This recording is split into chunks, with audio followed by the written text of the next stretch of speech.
So this is Music for a While by Henry Purcell. Now, Henry Purcell was an English composer of the Baroque period and widely considered to be one of the absolute all-time great English composers. He was born in 1659, died in 1695, didn't live particularly long, and he wrote lots of different types of music, often for the stage. So this is a piece of music that comes from a play. It's incidental music. Incidental music is music written for a play. It's not an opera, it's not a musical, but there is music contained within the play. And this comes from a version of a play which is based on the story of Oedipus.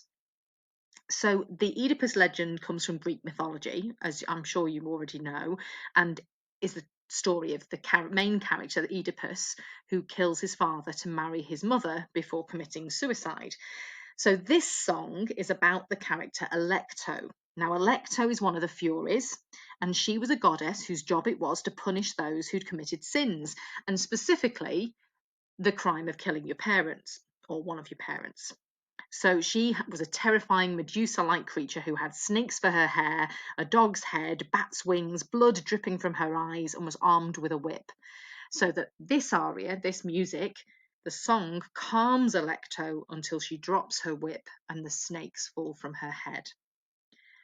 So this is a piece in this version sung by a soprano. So we have a soprano here. Now, the soprano voice, actually at the time it was probably usually sung by a tenor. And because it was usually sung by a tenor, not a soprano, we've had a change of key. So the key was originally C minor, but is now A minor. Okay. And the voice, obviously, on the top line, most voices are, you can see there on the score, and notated with the syllables underneath each note. Okay. And we'll talk about that a little bit more when we talk about word setting. We also have a harpsichord. So the harpsichord would have actually improvised the top line. So this top line here would have been what they call a realization. It would have been an improvisation. And the reason for that is because they would have only given, I'll just change colour for this, they only would have given them the bottom line, which you can see is also doubled by this instrument here, the bass file. Okay, so you can see that we have that there. Okay, so we have harpsichord, bass file. Now a bass file is one of these instruments. Now this is a viol consort. So I'm just going to play you a very short video here.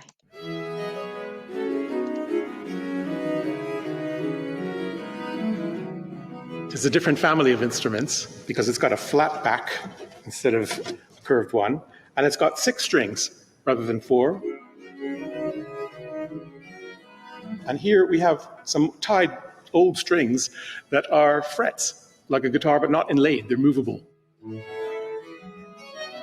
We always hold these instruments at whatever size, the viol it's called, between our legs, and use underhanded bowing.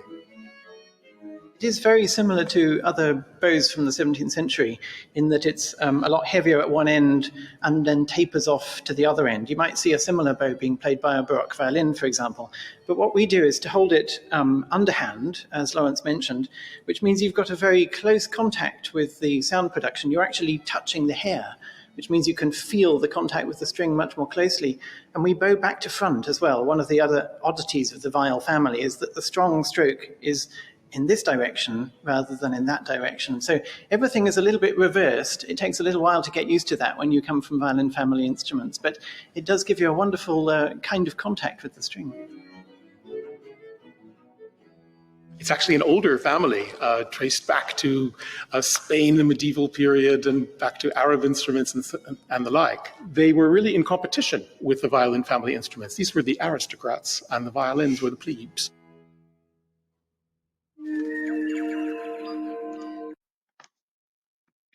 So that's the viol, and it went in order from there were two treble viols there, the smaller ones, an alto viol, and the last one with the highly decorated fretboard was the bass viol.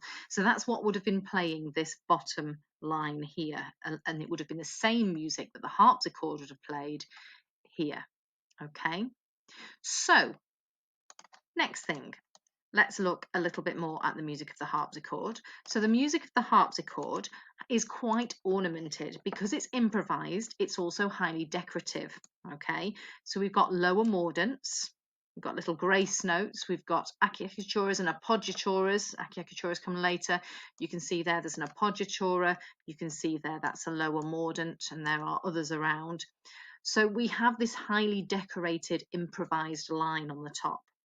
Now, the bottom line of the bass viol